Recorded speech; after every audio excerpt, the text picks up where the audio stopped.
Bonjour et bienvenue sur Habitudes Santé, un site pour mieux vivre son surpoids ou son obésité.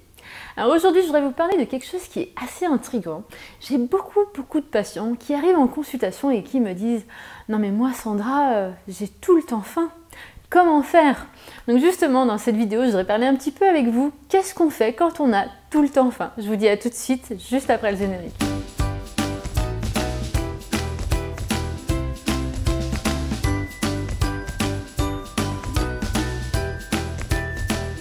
Alors juste avant de commencer, et surtout si vous êtes nouveau sur Habitudes Santé, je voulais juste vous dire que vous pouvez accéder gratuitement au programme 7 jours pour dire stop au craquage et aux interdits. C'est un petit programme où vous recevez un email par jour pour mieux comprendre pourquoi vous craquez, pourquoi vous avez ces compulsions alimentaires, ces pulsions, ces dérapages, ces écarts, bref, il y a plein de mots pour définir justement manger ses émotions, l'alimentation émotionnelle. Donc vous allez recevoir un mail par jour et vous allez mieux comprendre pourquoi vous avez ces fameux craquages et quelles sont les premières étapes pour arrêter d'avoir ces craquages dans votre quotidien. Donc pour y accéder, il suffit de cliquer juste ici et ça mettra la vidéo en pause, vous pourrez y revenir juste après. Donc aujourd'hui on va justement parler de pourquoi vous avez tout le temps faim. Donc la première chose que j'aimerais vous dire, c'est que c'est presque sûr que vous n'avez pas vraiment tout le temps faim. C'est-à-dire que vous allez avoir des moments où effectivement vous avez faim, où votre corps se met à se stimuler et à vous donner des petits signaux en disant « Hello, j'ai besoin de manger, donne-moi à manger pour avoir un petit peu d'énergie parce que j'ai besoin de penser, j'ai besoin de faire battre mon cœur, parce que mes poumons respirent et gaspillent de l'énergie évidemment, parce que j'ai besoin de travailler, de penser, de bouger. » Et donc forcément, à un moment donné, votre corps vous dit qu'il a faim et qu'il a besoin d'énergie pour bien fonctionner.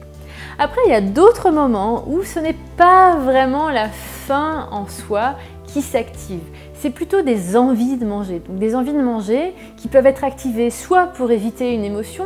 Donc là, il y a un moment où vous pouvez ressentir de l'ennui, du stress, vous avez une journée vraiment difficile, vous êtes disputé avec votre chéri, vous êtes fatigué, vous vous ennuyez. Donc ça va déclencher une envie de manger pour un petit peu compenser et mettre de côté cette émotion qui est dure à supporter, qui est un peu inconfortable.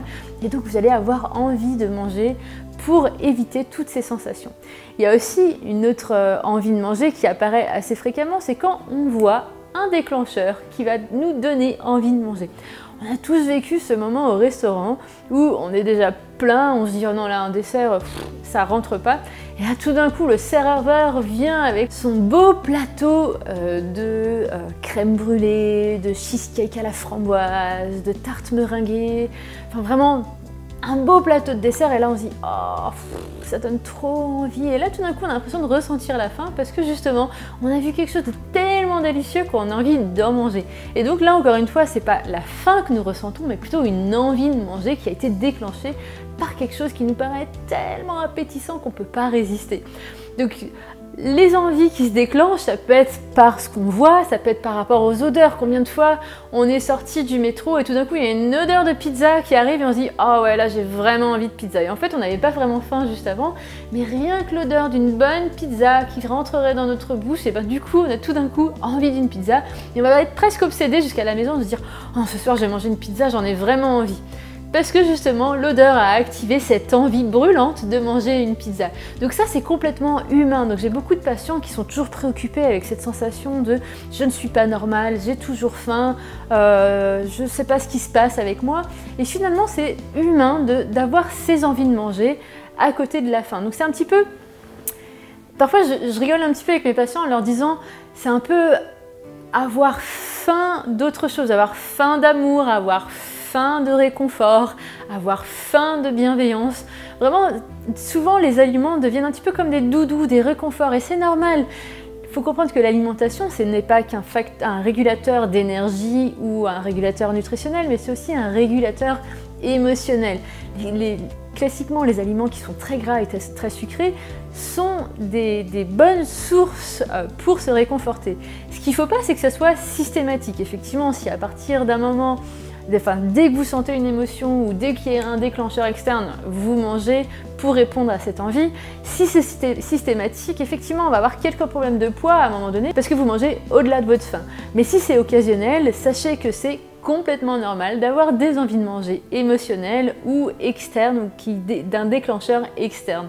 Donc voilà, je voulais juste préciser ça parce que c'est assez compliqué parfois pour les patients de comprendre qu'ils n'ont pas toujours faim, mais qu'ils ont des moments où ils ont effectivement faim et des moments où ils ont envie de manger. Et c'est important de distinguer les deux pour pouvoir mieux vivre avec l'alimentation sans que cela devienne une vraie préoccupation dans votre quotidien. Donc j'espère que c'est plus clair pour vous, que j'espère que vous pouvez maintenant comprendre que vous n'avez pas toujours faim, mais que vous avez aussi des envies de manger. Et justement, si vous avez aimé cette vidéo, si pour vous elle a été claire et qu'elle est importante pour beaucoup de personnes autour de vous, n'hésitez pas à la partager et à partager ce message dans votre entourage sur les réseaux sociaux. En tout cas, moi je vous dis à très bientôt pour la prochaine vidéo.